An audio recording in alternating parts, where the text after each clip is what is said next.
ગાંધીધામના મેન બજાર સ્થિત ઝંડા ચોક ખાતે જનસભા સંબોધી હતી। જો કે આ જનસભા દરમિયાન કેટલાક નાગરિકોએ વિરોધ પણ કર્યો હતો, તેમ છતાં ઇટાલિયાએ શાંતિ જાળવીને લોકહિતના વિવિધ મુદ્દાઓ પર ચર્ચા કરી અને સ્થાનિક સાથે સીધી વાતચીત કરી તેમના પ્રશ્નો સાંભળ્યા હતા। આ અવસરે આપના પૂર્વ કચ્છ જિલ્લા આમ આદમી પાર્ટી પ્રમુખ ડોક્ટર કાયનાત અંસારી આથા સહિત હોદ્દેદારો, કાર્યકર્તાઓ અને જનતા ઉપસ્થિત રહ્યા હતા। આજે ગાંધીધામ શહેરના ઝંડા ચોક ખાતે આમ આદમી પાર્ટી દ્વારા એક ઐતિહાસિક જનસભાનું આયોજન કરવામાં આવ્યું।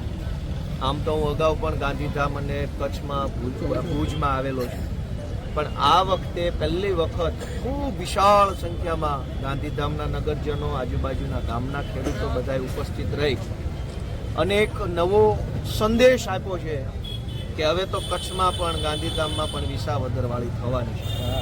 જે રીતે કચ્છની અંદર ખેડૂતો, માલધારીઓ, ખેતી મજૂરી અને અન્ય મજૂરી કરતા લોકો, વેપારીઓ બધા ખૂબ ભાજપના શાસનથી કંટાળેલા, થાકેલા અને દુઃખી છે। અત્યાર સુધી એમની પાસે કોઈ સક્ષમ અને સારો ગણી શકાય એવો વિકલ્પ ન હોવાના કારણે વેપારીઓ, માલધારીઓ, ખેડૂતો બધા મજબૂરીમાં, લાચારીમાં ભાજપને મત આપતા હતા અને ભાજપે આવી રીતે મત મેળવ્યા પછી જનતાનું વારંવાર શોષણ કરતા હતા। આ વખતે વિસાવદરની જનતાએ, વિસાવદરના અમારા ખેડૂતોએ એક ક્રાંતિની મશાલ પ્રગટાવી છે અને એ મશાલ લઈને હું ગામડે ગામડે નીકળ્યો છું।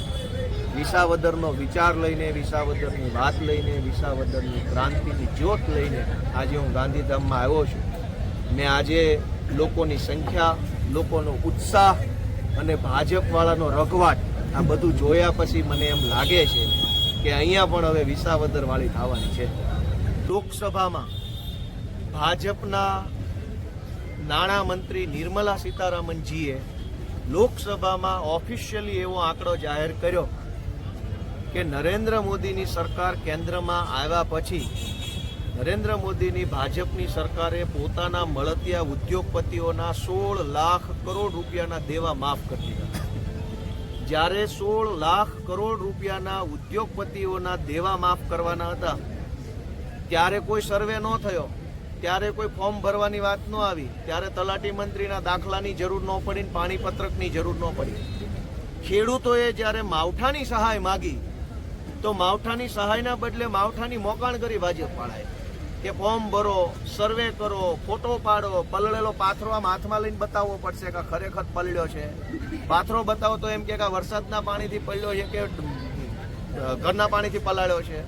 આવા નખરા ચાલુ કર્યા એટલે ગાંધીનગરમાં બેઠેલા સર્કસના જે કાંઈ પણ નેતાઓ છે એમની ઉપર બિલકુલ ભરોસો કરી શકાય એમ નથી।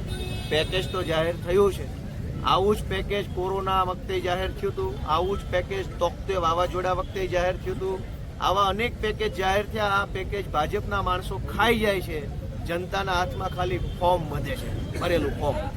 એટલે જ્યારે ખેડૂતોને 1 હેક્ટર દીઠ 50-50 હજાર રૂપિયાની મિનિમમ સહાય મળશે ત્યારે અમે માનશું કે ખરેખર સહાય મળે। હાલ તો પેકેજ છે, આ તો ભાજપવાળા ખાઈ જાય આટલું પેકેજ તો।